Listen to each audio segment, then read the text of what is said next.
Halo semuanya, di video kali ini kita akan lanjutkan pembahasan kita mengenai premi tahunan di bagian kedua. Ya. Kita akan membahas mengenai prinsip premi persentil. Jadi selain dengan prinsip kesetaraan, premi tahunan bersih itu dapat juga kita tentukan dengan prinsip persentil. Apa itu prinsip premi persentil? Jadi di prinsip ini, premi dipilih sedemikian sehingga peluang kerugian positif lebih kecil dari suatu batas yang dapat ditoleransi. Kalau kita notasikan dalam bentuk matematik, ya, itu seperti ini contohnya, peluang bahwa kerugian itu akan positif lebih kecil dari suatu batas yang dapat ditoleransi. Jadi kita tahu bahwa L ini adalah nilai sekarang dari kerugian. Kalau misalkan L ini positif, berarti perusahaan asuransi mengalami kerugian. Jadi premi itu ditentukan supaya peluang bahwa perusahaan asuransi mengalami kerugian, peluangnya itu sangat kecil. Katakanlah misalkan peluangnya lebih kecil dari 0,05. Nah, premi yang ditentukan dengan metode ini kita sebut sebagai premi persentil. Sebagai contoh, misalkan ingin diketahui premi bersih bagi asuransi jiwa seumur hidup, diskret 1 tahun, artinya santunan kematiannya dibayarkan di akhir tahun kematian sebesar 1 satuan, yang dijual kepada seseorang yang saat ini berusia 40 tahun, sedemikian sehingga peluang bahwa perusahaan asuransi akan mengalami kerugian, ya, peluangnya itu lebih kecil dari 0,25. Ya. Di mana L40 ini adalah puba acak kerugian pada saat penerbitan atau nilai sekarang dari puba acak kerugian. Nah, dalam kasus ini preminya itu kita sebut sebagai premi persentil ke-25. Ya, jadi kalau misalkan di sini angkanya 0,25, preminya itu kita sebut sebagai premi persentil ke-25. Secara umum, ya, kalau misalkan P itu ditentukan supaya peluang kerugiannya itu lebih kecil dari P persen, maka P, ya, P besar itu kita sebut sebagai premi persentil ke P. Ya. Di sini P-nya yang P besar, yang di sini P persen sama ke P-nya ini adalah P kecil. Nah, kita lihat contohnya kalau misalkan diketahui bahwa tingkat suku bunga efektifnya itu 0,05, kemudian sisa waktu hidupnya itu menyebar seragam dengan limiting age-nya itu 110. Nah, di slide sebelumnya kita sudah tahu bahwa L40 itu bisa kita peroleh dari Z40 dikurangi P dikalikan Y.40 ya di pembahasan analisis puba acak. Kemudian kalau misalkan Y.40 ini kita ubah menjadi Z40, yaitu 1 min Z40 dibagi D, kita akan peroleh L40-nya itu jadi seperti ini. Ya. Nah, sehingga peluang bahwa L40 ini akan sama dengan 0, itu akan sama dengan peluang ini sama dengan 0. Ya. Dan kita tahu bahwa Z40 itu sama dengan V pangkat K bintang 40, K40 bintang. Ya. Kemudian, ini kan tadi sama dengan 0, ya, berarti minus P per D-nya bisa pindah ke ruas kanan, itu sama dengan P per D. Ya. Nah, tadi di sini sisa waktu hidupnya menyebar seragam dengan omega-nya atau limiting age-nya 110. Ya. Berarti kalau misalkan saat ini orangnya sudah berusia 40 tahun, berarti sisa waktu hidupnya maksimumnya itu tinggal 70 tahun lagi. Sehingga puba acak sisa waktu hidup T40 itu akan memiliki sebaran seragam pada selang 0 sampai 70. Ya. Jadi tadi di sini sisa waktu hidupnya menyebar seragam. Ya. Kemudian karena orangnya sudah berusia 40, ya, berarti sisa waktu hidupnya maksimum itu 70 tahun. Ya. Berarti T40-nya menyebar seragam dengan selang 0,70. Sehingga persentil ke-25 dari sebaran T40 itu adalah T kecil, 17,5. Ya. Persentil ke-25 dari sebaran T40 itu adalah 17,5. Apa itu persentil dari sebaran dari sebuah puba acak? Ya. Kita bisa lihat di sini. Ya. Persentil dari sebuah puba acak itu adalah nilai yang membuat peluang bahwa puba acak itu kurang dari sama dengan nilai tersebut itu akan sama dengan tadi persentilnya ke-25 berarti akan sama dengan 0,25 ya. Jadi kita gunakan di sini adalah fungsi sebaran kumulatifnya. Kita tahu bahwa T40-nya tadi menyebar seragam ya pada 0 sampai 70, berarti fungsi kumulatifnya, fungsi sebaran kumulatifnya adalah T per 70. Sehingga kita akan punya T per 70 itu sama dengan 0,25 dan kita akan peroleh T-nya itu 17,5 ya. Kalau kita lihat fungsi kepekatan peluangnya F kecil ya, karena ini adalah sebaran seragam pada 0 sampai 70 ya, sebaran seragam pada 0 sampai 70, berarti fungsi kepekatan peluangnya itu fungsi konstan yaitu 1 per 70 ya. Seperti ini, dan kita tahu bahwa luas daerah di bawah fungsi kepekatan peluang dari 0 sampai 70 itu harus sama dengan 1 ya. Nah, persentil ke-25 itu adalah nilai di sini, di sumbu T, sedemikian sehingga luas daerah di sebelah sini itu adalah 0,25 atau 25%. Jadi kita akan punya T-nya itu 17,5. Jadi kita tahu bahwa persentil ke-25 dari sebaran T40 adalah pada T-nya 17,5. Jadi di sini kita akan menentukan dulu peluang, kita akan menentukan premi supaya peluang kerugiannya itu sama dengan 0 ya. Nah, T sama dengan 17,5 itu artinya apa? Artinya kita pilih premi supaya kerugian sama dengan 0 itu terjadi untuk kematian di tahun ke-18 yang kita lambangkan dengan K40 bintang sama dengan 18.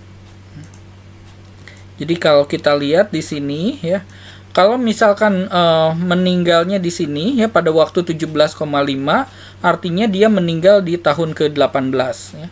Meninggal di tahun ke-18 itu simbolnya KX bintang sama dengan 18.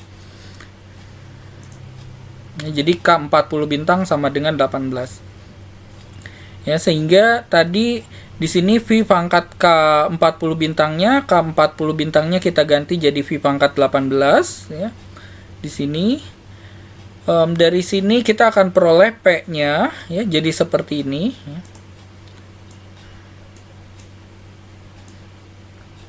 Jadi dari persamaan ini bisa kita peroleh nilai P-nya ya, caranya seperti ini ya. Yang di sini kita pindahkan ke ruas kiri sehingga kita akan peroleh seperti ini, sehingga kita akan peroleh P-nya itu adalah D dikalikan V pangkat 18 per 1 min V pangkat 18.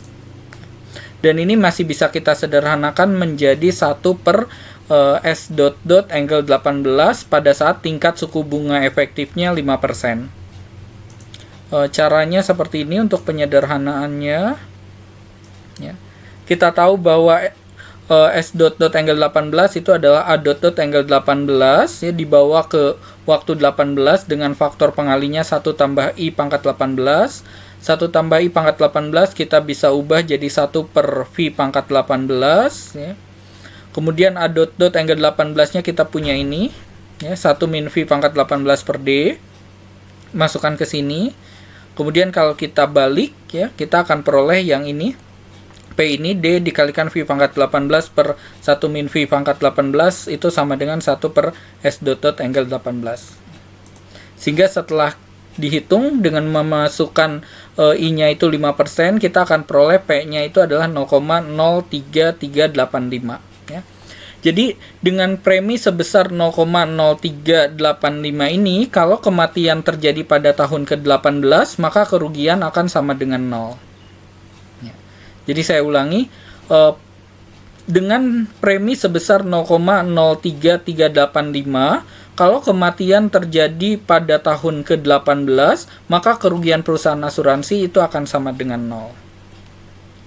Sehingga perlu dicatat bahwa dengan tingkat premi ini, kalau kematiannya terjadi sebelum tahun ke-18, maka kerugian akan bernilai positif. Sedangkan kalau kematiannya terjadi setelah tahun ke-18, maka kerugian akan bernilai negatif. Jadi di sini saya rangkum catatannya. Kalau misalkan perusahaan asuransi menetapkan preminya sebesar 0,03385, kalau kematian terjadi di tahun ke-18, maka kerugian perusahaan asuransi itu akan sama dengan 0. Ya, jadi perusahaan tidak mengalami keuntungan maupun kerugian dalam hal ini. Kalau misalkan nasabahnya meninggal sebelum tahun ke-18, berarti premi yang diperoleh oleh perusahaan asuransi, yang dikumpulkan perusahaan asuransi dari nasabah, itu akan lebih sedikit kalau nasabahnya itu meninggal pada tahun ke-18. Sehingga tentunya perusahaan itu akan mengalami kerugian. Ya. Ketika perusahaan akan mengalami kerugian, maka L40-nya itu akan positif. Kalau misalkan KX bintangnya lebih besar dari 18, artinya nasabahnya meninggal setelah tahun 18, ya, jadi meninggal di tahun 19 atau meninggal di tahun 20, maka premi yang dikumpulkan oleh perusahaan itu akan menjadi lebih banyak. Begitu premi yang dikumpulkan menjadi lebih banyak, berarti pemasukan akan lebih besar, ya. Sehingga kalau pemasukannya lebih besar dibandingkan pengeluaran, maka kerugiannya itu akan negatif atau perusahaan asuransi akan mendapatkan keuntungan. Kemudian bagaimana kalau misalkan tingkat preminya tidak sebesar ini? Ya, kalau tingkat preminya lebih besar dari ini 0,03385, ya, maka peluang bahwa perusahaan asuransi akan mengalami kerugian itu akan lebih kecil dari 0,25, ya. Tadi dengan premi seperti ini, ya, peluang bahwa perusahaan asuransinya akan mengalami kerugian itu sama dengan 0,25, ya. Jadi di sini saya ringkas catatannya, ya. Kalau perusahaan asuransi menetapkan premi sebesar 0,03, ya, maka peluang perusahaan asuransi akan mengalami kerugian itu peluangnya 0,25. Kalau misalkan premi yang ditetapkan oleh perusahaan asuransi itu lebih besar dari 0,03, ya, berarti peluang bahwa perusahaan asuransi mengalami kerugian itu lebih kecil dari 0,25, ya. Dan ini masuk akal, ya. Kenapa? Karena kalau preminya lebih besar dari 0,03, berarti premi yang dikumpulkan oleh perusahaan dari nasabahnya itu akan lebih besar. Pemasukan perusahaan asuransi akan lebih besar, sehingga peluang kerugiannya itu akan lebih kecil. Ya. Kalau misalkan premi yang ditetapkan oleh perusahaan asuransi lebih kecil dari 0,03, ya, berarti premi yang dikumpulkan oleh perusahaan itu akan lebih kecil, sehingga pemasukannya lebih kecil, sehingga peluang kerugiannya itu akan lebih besar. Ya, jadi peluang kerugiannya jadi lebih besar dari 0,25.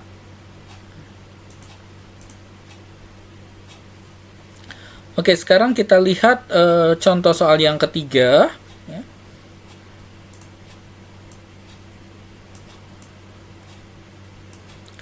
Oke, di sini ada kontrak asuransi jiwa seumur hidup diskret satu satuan. Diskret satu satuan ini artinya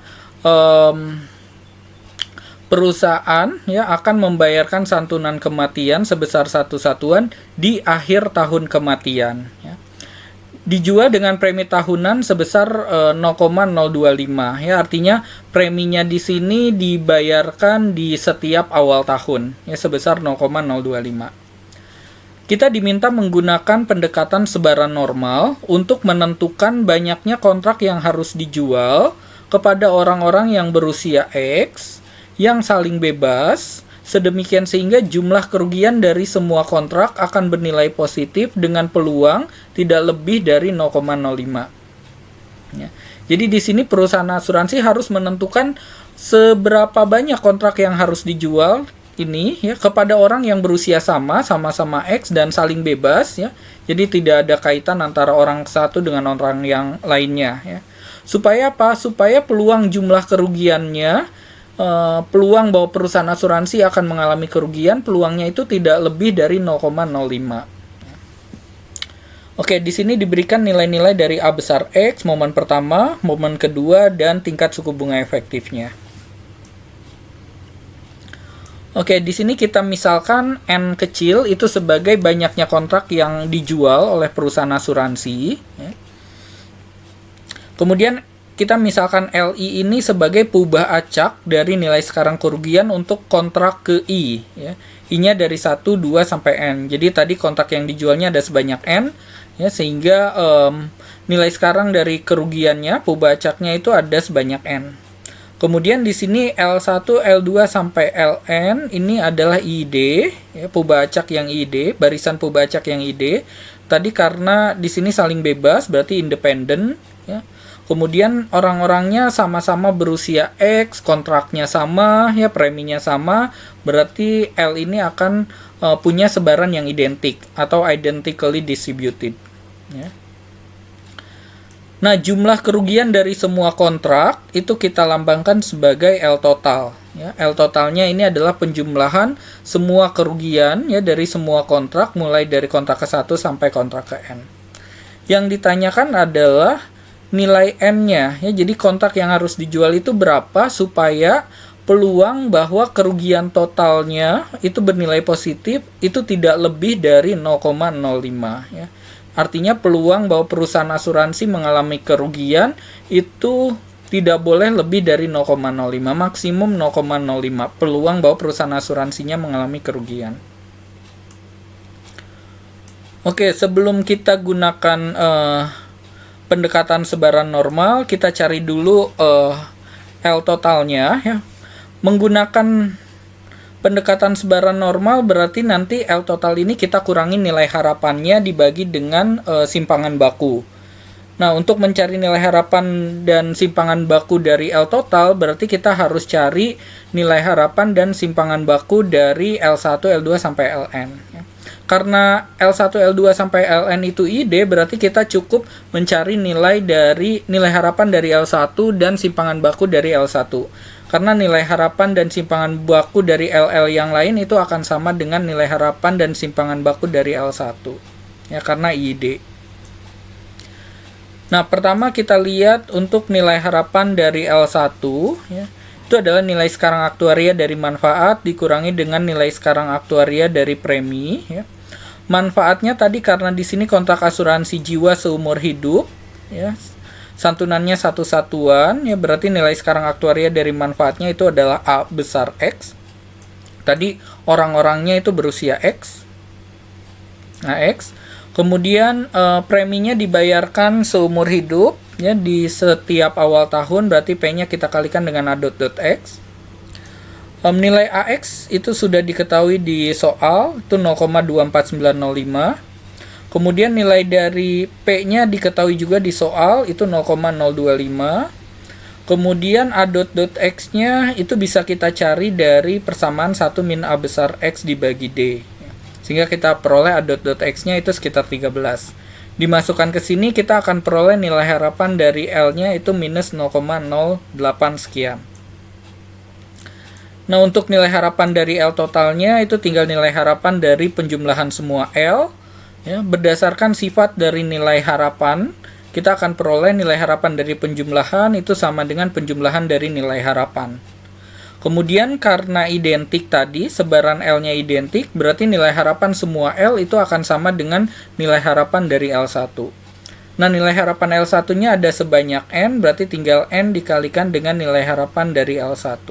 Sehingga kita akan peroleh minus dari 0,08 kalikan N. Kemudian untuk ragamnya, ya, ragam dari L1 ini karena kontrak asuransinya ini adalah kontrak asuransi jiwa seumur hidup, kita bisa lihat di slide sebelumnya di sini, bukan yang di sini, ya. Karena yang di sini kalau P-nya itu ditentukan dengan prinsip kesetaraan. Sementara di soal P-nya itu bukan ditentukan dengan prinsip kesetaraan. P-nya itu ditentukan pokoknya sebesar 0,025, ya. Berarti bukan yang ini, melainkan kita gunakan di slide sebelumnya, di slide 6 ini. Jadi kita gunakan rumus ragam dari L-nya menggunakan rumus yang ini, ya. Jadi kita gunakan ini, rumus ini. P-nya diketahui, D-nya bisa kita cari dari I. Kemudian momen kedua, momen pertamanya diketahui di soal, kita akan peroleh ragam dari L-nya sebesar 0,06 sekian. Untuk ragam dari L totalnya, kita akan peroleh, ya, ragam dari L total itu ragam dari penjumlahan L. Kemudian kalau ragam penjumlahan itu tidak serta-merta jadi penjumlahan ragam, itu ada syaratnya kalau L-nya itu saling bebas, ya. Karena di soal sudah diketahui bahwa orang-orangnya saling bebas, sehingga nilai sekarang dari kerugiannya juga saling bebas, L-nya itu saling bebas, sehingga ragam dari penjumlahan itu akan sama dengan penjumlahan dari ragam. Kemudian karena LL-nya itu identik, ya, maka ragam dari LI ini kita bisa tentukan dari ragam L1. Ya. Karena ragam L1-nya ada sebanyak N, kita jumlahkan sebanyak N, berarti ada sebanyak N dikalikan dengan ragam L1. Ya, sehingga kita akan peroleh ragam dari L totalnya itu 0,06 sekian dikalikan N. Nah, kita gunakan pendekatan sebaran normal di sini, ya. Peluang dari L total besar dari 0 kurang sama dengan 0,05. Jadi di sini kedua ruas kita kurangi dengan nilai harapan dibagi dengan sigma, ya. Seperti ini. Kemudian yang di sini kita gunakan pendekatan sebaran normal. Jadi pubacak L dikurangi nilai harapannya dibagi simpangan bakunya, itu kita dekati dengan sebaran normal baku, ya. Berarti berapakah nilai di sini? Ya, kalau kita lihat di sini, kalau misalkan saya punya fungsi kepekatan peluang dari sebaran normal baku, ya, seperti ini, ya. Peluangnya, kalau misalkan peluang dari lebih besar, peluang bahwa Z-nya lebih besar dari 1,645 itu sama dengan 0,05, ya. Sehingga kita akan peroleh, kalau peluangnya kurang sama dengan 0,05, berarti nilai Z kecil ini harus lebih besar sama dengan 1,645.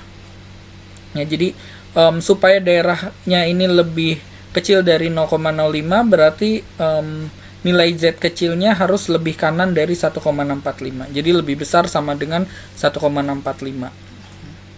Kita sudah menghitung nilai harapan L total, kita sudah menghitung ragam, ya. Untuk simpangan baku berarti tinggal akar dari ragam saja. Setelah disederhanakan kita akan punya akar dari N-nya itu seperti ini, sehingga N-nya itu harus lebih besar sama dengan 26,97 sekian. Jadi kesimpulannya, perusahaan asuransi itu harus menjual minimal 27 kontrak asuransi supaya peluang bahwa perusahaan mengalami kerugian dari penjualan kontrak asuransi jiwa seumur hidup ini tidak lebih dari 0,05. Oke, saya kira cukup sekian untuk video kali ini, ya. Terima kasih.